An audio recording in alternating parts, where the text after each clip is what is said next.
Good morning बच्चों, कैसे हो आप सभी। आज की क्लास कंटिन्यू करने से पहले बता दें, आप लोग चैनल पे नए हो तो प्लीज़ लाइक शेयर और सब्सक्राइब करना ना भूलिएगा, ठीक है। चलिए आज हम लोग पॉलिटी की थ्योरी क्लास को आगे बढ़ाते हैं, ठीक है बच्चों। चलिए आज डिस्कस करने वाले हैं राज्य के नीति निर्देशक सिद्धांत के विषय में, ठीक है। देखिए बच्चों, राज्य के नीति निर्देशक सिद्धांत का वर्णन भारतीय संविधान के किस भाग में है, तो भाग 4 में है, ठीक है ना। इन एग्जाम में क्वेश्चन क्या आ सकते हैं कि बताइए राज्य के नीति निर्देशक सिद्धांत का वर्णन भारतीय संविधान के किस भाग में है, तो क्या होगा, भाग 4 में है, ठीक है ना। तथा इसका लिए अनुच्छेद कौन सा दिया गया है, तो अनुच्छेद 36 से लेके 51 तक का वर्ण, अनुच्छेद 36 से लेके 51 तक इसका वर्णन किया गया है, राज्य के नीति निर्देशक सिद्धांत का वर्णन किया गया, ठीक है। इसकी प्रेरणा आयरलैंड के संविधान से मिली है, ठीक है बच्चों।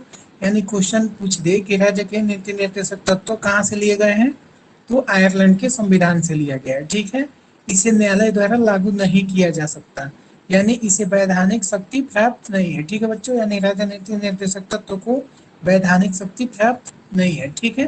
किंतु फिर भी इस भाग में अधिकथित तत्व देश के शासन में मूलभूत हैं और विधि बनाने में इन तत्वों को लागू करना राज्य का कर्तव्य होगा, ठीक है बच्चों।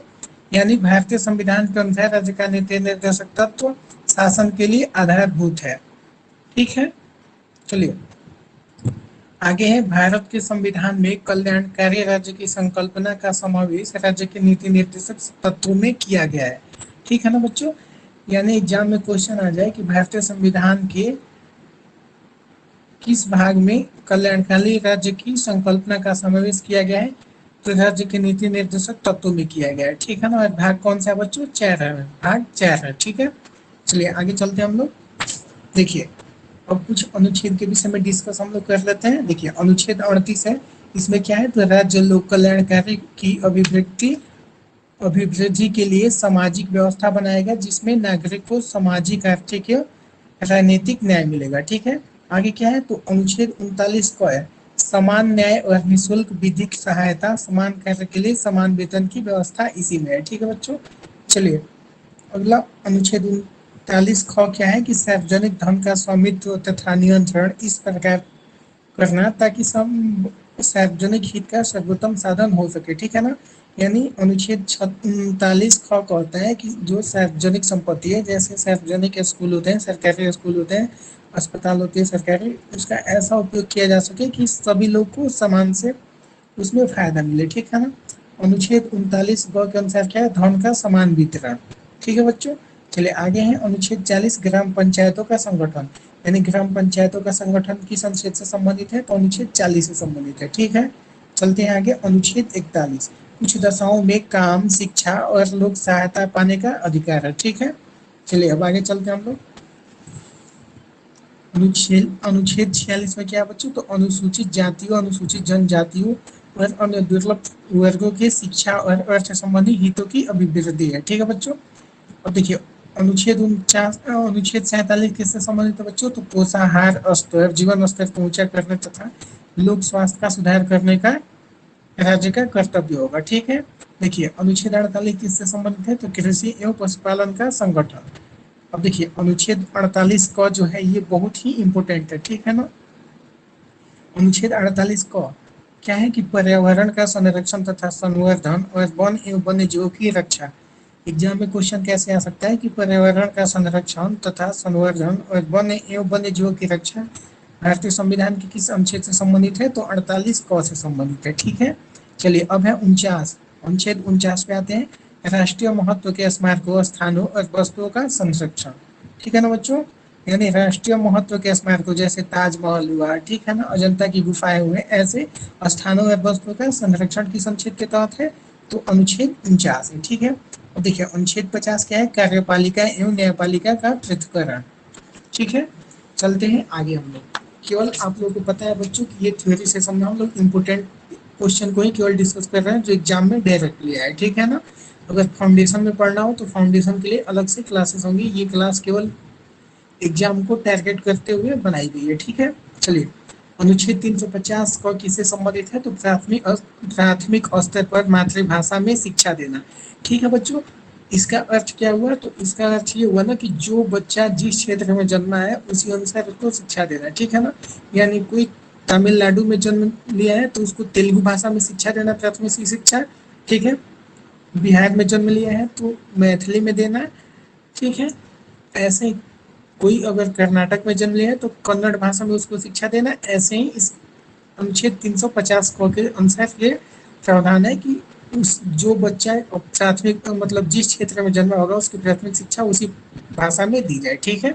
चलिए अब अनुच्छेद 351 को किससे संबंधित है, तो हिंदी को प्रोत्साहन देना, यानी भारतीय संविधान की अनुच्छेद 351 किससे संबंधित है बच्चों, तो हिंदी को प्रोत्साहन देना, ठीक है। चलिए ये क्वेश्चन भी बहुत इंपॉर्टेंट है, ये जो नोट वाला पॉइंट है एग्जाम में आया भी हुआ भी है और हमेशा आते रहता है, ठीक है ना। एनटीपीसी एग्जाम में आया भी था कि राज्य का नीति निर्देशक तत्व एक ऐसा चेक है जो बैंक की सुविधा अनुसार अदा किया जाएगा। यह कथन किसका है, तो केटी शाह का है। ये क्वेश्चन सीजीएल में भी आया हुआ है, एनटीपीसी में भी आया हुआ है। आप लोग कोई भी एग्जाम की तैयारी कर रहे हो ध्यान दीजिएगा इसको, ठीक है ना। क्या है, राज्य के नीति निर्देशक तत्व एक ऐसा चेक है जो बैंक की सुविधा अदा की जाएगी। और कथन किसका है, केटी शाह का। यानी केटी शाह ने क्या कहा था कि राज्य का नीति निर्देशक तत्व एक ऐसा चेक है जो बैंक की सुविधा अनुसार अदा किया जाएगी, यानी संविधान में अपनी सुविधा अनुसार उसकी अदा की जाएगी, ठीक है। चलिए आगे क्या है, देखिए मौलिक कर्तव्य। अगले टॉपिक पे हम लोग चलते हैं, मौलिक कर्तव्य, ठीक है ना बच्चों। तो मौलिक सबसे पहले तो क्वेश्चन ये है कि मौलिक कर्तव्य की अनुशंसा किसने की, तो सरदार स्वर्ण सिंह समिति की अनुशंसा पर संविधान के 42वें संशोधन 1976 के द्वारा मौलिक कर्तव्य को संविधान में जोड़ा गया, इसे उसके संविधान से लिया गया। यहाँ पे 2-3 क्वेश्चन बन सकते हैं, कैसे बनेंगे बच्चों। तो पहली बात तो ये कि मौलिक कर्तव्य को किसके अनुशंसा पे संविधान में जोड़ा गया, तो सरदार स्वर्ण सिंह समिति की अनुशंसा पे जोड़ा गया, ठीक है ना। और संविधान के किस संशोधन के तहत जोड़ा गया, तो 42वें संशोधन 1976 के तहत जोड़ा गया, ठीक है। अब देखिए मौलिक कर्तव्य को संविधान में जोड़ा गया। हाँ, अब पूछेगा कि मौलिक कर्तव्य किस देश से लिए, किससे मौलिक कर्तव्य किस देश के संविधान से लिया गया है, तो इसका आंसर क्या हो जाएगा, इसे रूस के संविधान से लिया गया है, ठीक है बच्चों। चलते हैं आगे, इसे 4 क में अनुच्छेद 51 क के तहत रखा गया है। अगला क्वेश्चन क्या है, ये भी इम्पोर्टेंट है, क्या है कि मौलिक कर्तव्य को किसमें रखा गया है, तो भाग 4 का क में रखा गया है, ठीक है ना। तथा किस अनुच्छेद में रखा गया है, भाग पूछेगा तो 4 का क होगा, और किस अनुच्छेद में रखा गया ये पूछेगा तो 51 क के तहत रखा गया है, ठीक है। चलिए आगे चलते हैं, ये उतना इम्पोर्टेंट है नहीं, यही है कि मौलिक कर्तव्य 11 जो है वो कौन कौन से ये एग्जाम में आने वाले हैं नहीं, तो बस उतना ही पढ़े जो एग्जाम में है, ठीक है। चलिए आगे क्या है, संघीय कार्यपालिका, ठीक है बच्चों। संघीय कार्यपालिका के लिए आर्टिकल कौन सा है, 53, ठीक है। देखिए भारतीय संघ की कार्यपालिका शक्ति राष्ट्रपति में निहित है। क्या है बच्चों, कि भारतीय जो संघ है उसकी कार्यपालिका शक्ति किसमें निहित है, तो राष्ट्रपति। और एग्जाम में एक क्वेश्चन यही आता है कि भारत का सर्वोच्च व्यक्ति या प्रथम व्यक्ति किसे माना जाता है, तो बच्चों किसे माना जाता है, राष्ट्रपति को माना जाता है, ठीक है ना। तथा नगरों का सर्वोच्च व्यक्ति किसे माना जाता है, या पहला प्रथम व्यक्ति कौन कहलाता है, तो मेयर या महापौर को माना जाता है, ठीक है। चलिए अब भारत में संसदीय व्यवस्था को अपनाया गया है। देखिए ये तो आप सभी को पता है ना बच्चों कि भारत में किसको अपनाया गया, संसदीय सर्वोच्चता को अपनाया गया, ठीक है ना। और इंग्लैंड में कौन सी सर्वोच्चता है, तो विधायी सर्वोच्चता है। तथा अमेरिका में कौन सी सर्वोच्चता है बच्चों, तो न्यायिक सर्वोच्चता है, ठीक है। चलिए क्या है कि भारत में संसदीय सर्वोच्चता को व्यवस्था को अपनाया गया है क्योंकि मंत्रिपरिषद लोकसभा के प्रति उत्तरदायी है, ठीक है। अतः राष्ट्रपति नाम मात्र की कार्यपालिका है तथा प्रधानमंत्री और उसका मंत्रिमंडल वास्तविक कार्यपालिका है। प्यारे बच्चों होता है ना कि जैसे कि कोई भी नियम पास करना हो तो राष्ट्रपति के द्वारा ही पास होगा, ठीक है ना। लेकिन ये नियम बनाते कौन है, तो प्रधानमंत्री और उसका मंत्रिपरिषद, यही इसके विषय में ये बताया गया है, ठीक है। चलिए आगे चलते हैं हम लोग, क्या है, राष्ट्रपति। ये पॉइंट बहुत ही इंपॉर्टेंट है, इसको हम लोग डिस्कस कर लेते हैं। देखिए राष्ट्रपति, राष्ट्रपति के लिए अनुच्छेद कौन सा है बच्चों, तो अनुच्छेद 52 में राष्ट्रपति का वर्णन किया गया है, ठीक है ना। क्वेश्चन एग्जाम पूछे कि अनुच्छेद 52 किससे संबंधित है, तो राष्ट्रपति से संबंधित है, या राष्ट्रपति के लिए कौन सा अनुच्छेद है, तो अनुच्छेद 52 है, ठीक है। चलिए आगे है कि राष्ट्रपति देश का संवैधानिक प्रधान होता है, ठीक है ना बच्चों। जो राष्ट्रपति होता है देश का क्या होता है, संवैधानिक प्रधान होता है, ठीक है। देखिए राष्ट्रपति भारत का प्रथम नागरिक होता है, ये बताए थे ना बच्चों अभी कुछ देर पहले आप लोगों को बता चुके हैं कि भारत का जो राष्ट्रपति होता है भारत का प्रथम नागरिक या प्रथम व्यक्ति कहलाता है, ठीक है ना। चलिए अब राष्ट्रपति पद की योग्यता क्या होती है, ये आप लोग देख सकते हैं, बहुत इंपॉर्टेंट है नहीं लेकिन तो भी हम लोग देख सकते हैं, ठीक है ना। संविधान के अनुच्छेद 58 के अनुसार कोई व्यक्ति, अब देखिए इसमें ये पूरा इंपॉर्टेंट नहीं है, लेकिन कुछ पॉइंट है जो बहुत ही इंपॉर्टेंट है, ठीक है ना। राष्ट्रपति पद की योग्यता क्या है, तो संविधान के अनुच्छेद 58 के अनुसार, यानी एग्जाम में क्वेश्चन क्या पूछ सकता है कि राष्ट्रपति के नियुक्ति के लिए किस अनुच्छेद का उपयोग किया जाता है, तो अनुच्छेद 58, ठीक है ना बच्चों, 58 के अनुसार। अनुच्छेद कौन सा, 58, ठीक है। योग्यता क्या होगा, तो भारत का नागरिक हो। अब आप लोग को ये तो पता ही होना चाहिए बच्चों कि जो भारत का राष्ट्रपति बनना है, प्रथम व्यक्ति कहलाना है, तो योग्यता भी तो होनी चाहिए कि वो भारत का नागरिक हो, ठीक है ना। ये तो दूसरे देश का इंसान होगा तो क्या करेगा, बेच देगा भारत को, ठीक है। इसलिए भारत का वो व्यक्ति हो।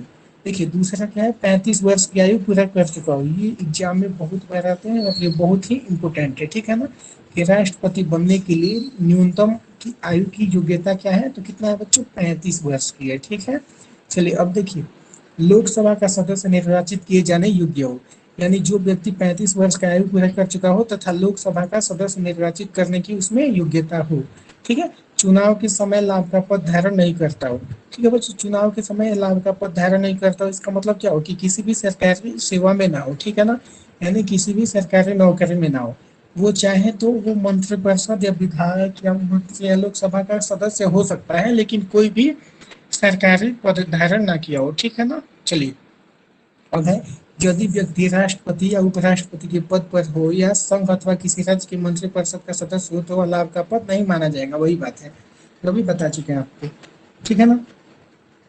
देखिए राष्ट्रपति के निर्वाचन के लिए निर्वाचन मंडल अनुच्छेद 54 का अनुसार है, ठीक है बच्चों। अब इसके लिए उतना इंपॉर्टेंट नहीं है तो हम लोग आगे बढ़ते हैं, ठीक है।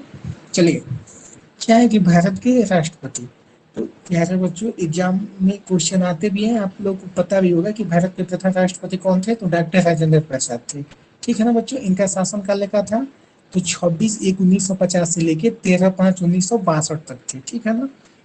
और प्यारे बच्चों यहाँ से क्वेश्चन आते हैं, ठीक है ना, तो ये सब पॉइंट को एक बार हम लोग देख लेते हैं, ठीक है। देखिए भारत के दूसरे, अब देखिए भारत के पहले राष्ट्रपति कौन थे, डॉक्टर राजेंद्र प्रसाद थे। दूसरे राष्ट्रपति कौन थे, तो डॉक्टर एस राधाकृष्णन थे। कब से कब तक थे, तो 13/5/1962 से लेकर 13/5/1967 तक थे, ठीक है बच्चों। आगे कौन थे, तो डॉक्टर जाकिर हुसैन थे। ये कब से कब तक थे, तो 13/5/1967 से लेकर 3/5/1969 तक थे, ठीक है। उसके आगे कौन थे, तो बीबी गिरी थे। कब से कब तक थे, तो 24/8/1969 से 24/8/1974 तक थे। उसके आगे कौन थे, तो फरुखुद्दीन अली अहमद थे। या फिर बच्चों ये सब थोड़ा सा आप लोग देख लीजिएगा, ठीक है ना। आप लोग देख लीजिए, इसका स्क्रीनशॉट ले लीजिए, हम लोग आगे चलते हैं, ठीक है ना। नोट कर लीजिएगा आप लोग, ये देख के केवल पढ़ना है, यहाँ पे कोई पॉइंट इंपोर्टेंट तो है लेकिन आप लोग देख के पढ़ सकते हैं, ठीक है। चलिए स्क्रीनशॉट ले लीजिएगा, हम लोग आगे बढ़ते हैं। देखिए राष्ट्रपति अपने पद की तिथि से 5 वर्ष की अवधि तक पद धारण करेगा। ये तो आप लोग को पता होगा ना कि राष्ट्रपति का कार्यकाल कितने वर्षों का होता है बच्चों, 5 वर्षों तक, ठीक है ना। यानी जब से चुनाव जीत गया तब से लेके 5 वर्ष तक शासन करेगा वो, ठीक है। अपने पद की समाप्ति के बाद भी वह पद पर तब तक बना रहेगा जब तक उसका उत्तराधिकारी पद ग्रहण नहीं कर लेता, ठीक है ना। यानी प्यारे बच्चों, कोई राष्ट्रपति का, कोई व्यक्ति राष्ट्रपति है तो वो तब तक बने रहेंगे ना कि जब तक कि अगला उत्तराधिकारी यानी अगले राष्ट्रपति चुनाव जीत के ना आ जाए, ठीक है ना। और जब अगले व्यक्ति चुनाव जीत के आ जाते हैं 5 साल बाद, तब जाके ये अपना पद त्यागते हैं, ठीक है। चलिए पद धारण करने से पूर्व राष्ट्रपति को एक निर्धारित पत्र पर भारत के मुख्य न्यायाधीश अथवा उनकी अनुपस्थिति में उच्चतम न्यायालय के वरिष्ठतम न्यायाधीश के सम्मुख शपथ लेनी होती है, ठीक है ना बच्चों। यानी भारत का राष्ट्रपति, एग्जाम में क्वेश्चन आता है कि भारत के राष्ट्रपति किसके सम्मुख शपथ लेते हैं, तो जो होते हैं ना सुप्रीम कोर्ट यानी उच्चतम न्यायालय के मुख्य न्यायाधीश के सामने ये अपनी शपथ ले सकते हैं, या किसी हाई कोर्ट यानी क्या बोलते हैं उच्च न्यायालय, उच्च न्यायालय के